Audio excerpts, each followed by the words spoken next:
വേഗത്തിൽ ശ്രമിച്ചു. രാജ്യത്തെ ഗംഗാവതി വയ്ക്കാൻ അദ്ദേഹത്തിന് കഴിഞ്ഞില്ല. നാളുകൾ കഴിയുന്നതും കപ്പത്തിനായി മക്കാലെ പ്രഭു പിടിമുറി. Mister Veluthampi, English East India കമ്പനിക്ക് നാളെയുള്ള കപ്പ് നൽകിയില്ലെങ്കിൽ എത്രയും പെട്ടെന്ന് നിങ്ങൾ മറുപടി പറയേണ്ടി വരും. ഈ മുന്നറിയിപ്പിന് അതേ നാണയത്തിൽ വേലുത്തമ്പി തിരിച്ചടിച്ചു.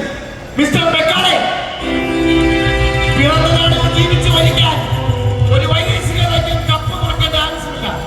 പിന്നെ നിങ്ങളുടെ ഈ മുന്നറിയിപ്പ് അല്ലെങ്കിൽ ഇംഗ്ലീഷ് നാട്ടിൽ പട്ടുപത്തിയിരിക്കുന്ന മഹാറാണി സമക്ഷമതി ഈ ഓലപ്പാമ്പ് കൊണ്ട് പേടിക്കുന്നതല്ല ഈ വേലുത്തമ്പികളാണ്.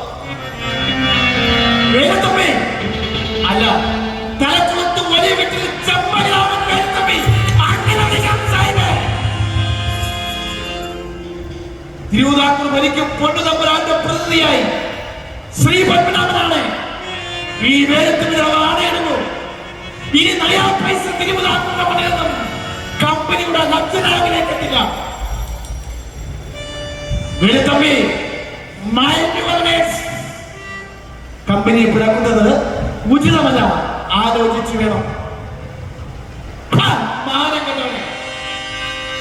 യാചകനെ പോലെ കൊട്ടാരത്തിൽ കയറി വന്ന് ഓരോ ദേശത്തു നിന്നും ഭിക്ഷയടിച്ച് എന്നിട്ട് വയറ് കഴിയുമ്പോൾ അന്ന് തന്റെ കൈക്ക് എന്നെ കൊത്തുവന്നു.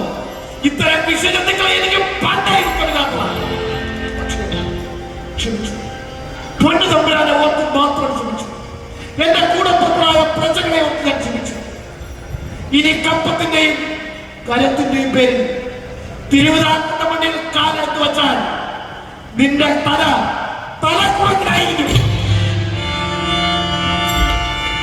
മിസ്റ്റർ വേലുത്തമ്പി, ദുഃഖിക്കേണ്ടി വരും, ഒരുപാട് ദുഃഖിക്കേണ്ടി വരും.